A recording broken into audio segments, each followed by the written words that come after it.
കർത്താവ് തൻ്റെ അടുക്കലേക്ക് തിരിയുന്നവരോട് പ്രദർശിപ്പിക്കുന്ന കാരുണ്യവും ക്ഷമയും എത്ര വലുതാണ്. ക്രിസ്തുവിൽ പ്രിയരെ, ആണ്ടുവട്ടം 8-ാം വാരം തിങ്കളാഴ്ച തിരുസഭ നമ്മുടെ വിചിന്തനത്തിനായി നൽകിയിരിക്കുന്ന തിരുവചന ഭാഗങ്ങൾ നിത്യജീവനെ ലക്ഷ്യമാക്കിയുള്ള നമ്മുടെ ജീവിതത്തെ സംബന്ധിക്കുന്നവയാണ്. പ്രഭാഷകന്റെ പുസ്തകത്തിൽ നിന്നുള്ള നാം വായനയിലൂടെ ജീവിച്ചിരിക്കുമ്പോൾ തന്നെ കർത്താവിലേക്ക് തിരിയുവാനായി അവിടുന്ന് നമ്മെ ക്ഷണിക്കുന്നു. സുവിശേഷത്തിൽ നിത്യജീവൻ അവകാശമാക്കാൻ താല്പര്യപ്പെട്ടുകൊണ്ട് യേശുവിൻ്റെ അടുക്കൽ വരുന്ന ഒരു യുവാവിനെ മർക്കോസിൻ്റെ വിശുദ്ധ സുവിശേഷം നമ്മുടെ മുമ്പിൽ അവതരിപ്പിക്കുന്നു. തൻ്റെ അടുക്കലേക്ക് തിരിയുന്ന ഈ യുവാവിനെ യേശുനാഥൻ കാരുണ്യപൂർവ്വം പരിഗണിക്കുന്നതായി സുവിശേഷം വ്യക്തമാക്കുന്നു.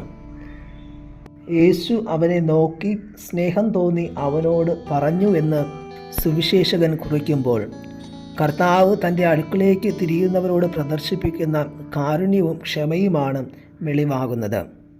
മത്തായിയുടെ സുവിശേഷം 6-ാം അധ്യായം 21-ാം വചനത്തിൽ നിന്റെ നിക്ഷേപം എവിടെയോ അവിടെയായിരിക്കും നിന്റെ ഹൃദയവും എന്ന് പഠിപ്പിച്ച യേശുനാഥൻ സ്വർഗത്തിൽ നിക്ഷേപം സ്വന്തമാക്കുവാൻ, തനിക്കുള്ളതെല്ലാം വിൽക്കുവാൻ, അത് ദരിദ്രർക്ക് നൽകുവാൻ ആവശ്യപ്പെടുമ്പോൾ യുവാവ് സങ്കടത്തോടെ തിരിച്ചുപോയി എന്ന് വചനഭാഗം നമ്മെ പഠിപ്പിക്കുന്നു. ഏകദേശം 2 വർഷം മുമ്പ് ഓക്സ്ഫാം എന്ന ബ്രിട്ടീഷ് ഫൗണ്ടേഷൻ ഇന്ത്യയുടെ സാമ്പത്തിക വിതരണത്തെപ്പറ്റി നടത്തിയ പഠനത്തിൽ ഇപ്രകാരമാണ് കണ്ടെത്തിയത്. ഇന്ത്യയിലെ 60% സമ്പത്തും 5% വ്യക്തികളാണ് സ്വന്തമാക്കിയിരിക്കുന്നത് എന്നാണ് ആ കണ്ടെത്തൽ. അതേസമയം താഴെത്തട്ടിലുള്ള 50% ആൾക്കാർ ആകെ സമ്പത്തിൻ്റെ 3% മാത്രമാണ് സ്വന്തമാക്കിയിരിക്കുന്നത്. ആനുപാതികമല്ലാത്ത സമ്പത്ത് വിതരണം എന്നതിനേക്കാൾ ഉപരിയായി സമ്പത്ത് വിതരണം ചെയ്യുവാനുള്ള മനോഭാവമില്ലാത്തതിനെ ഈ കണക്കുകൾ സൂചിപ്പിക്കുന്നുണ്ട്.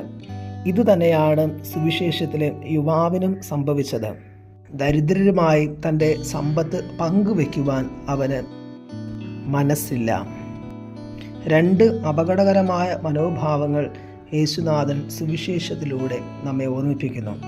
ഒന്നാമതായി, നമ്മിൽ തന്നെ ആശ്രയിക്കുവാനുള്ള പ്രലോഭനമാണ്.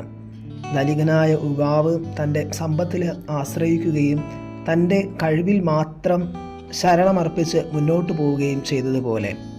രണ്ടാമതായും, സ്വന്തം പ്രയത്നത്താൽ മാത്രം നിത്യജീവൻ സ്വന്തമാക്കാം എന്ന മിഥ്യാധാരണയാണ്. കത്തോലിക്കാ സഭയുടെ മതബോധന ഗ്രന്ഥം 2549-ാം ഖണ്ഡിക ഇപ്രകാരം പഠിപ്പിക്കുന്നു: ദൈവം വാഗ്ദാനം ചെയ്യുന്ന നല്ല വസ്തുക്കൾ നേടുന്നതിന് ഉന്നതത്തിൽ നിന്നുള്ള കൃപാവരത്തിൻ്റെ സഹായത്തോടെ വിശുദ്ധ ജനം പോരാടേണ്ടിയിരിക്കുന്നു. ദൈവത്തിന് എല്ലാം സാധ്യമാണ് എന്ന യേശുനാഥൻ്റെ വചനത്തിൽ വിശ്വസിച്ചുകൊണ്ട്, അവിടുന്ന് ശരണപ്പെട്ടുകൊണ്ടും അവിടെ നിന്ന് ശക്തി സ്വീകരിച്ചുകൊണ്ടും ഈ ലോക ജീവിതത്തിൽ ദൈവം നൽകിയിരിക്കുന്ന നന്മകളെ നിത്യജീവിതത്തിന് ഉതകുന്നതാക്കി തീർക്കുവാൻ വചനഭാഗം നമ്മെ ക്ഷണിക്കുന്നു. യേശുനാഥൻ്റെ ഈ ക്ഷണം സ്വീകരിച്ചുകൊണ്ട് സ്വർഗത്തിൽ നിക്ഷേപം സ്വരുക്കൂട്ടുവാനും സ്വർഗം സ്വന്തമാക്കുവാനും കർത്താവ് നമ്മെ സഹായിക്കട്ടെ.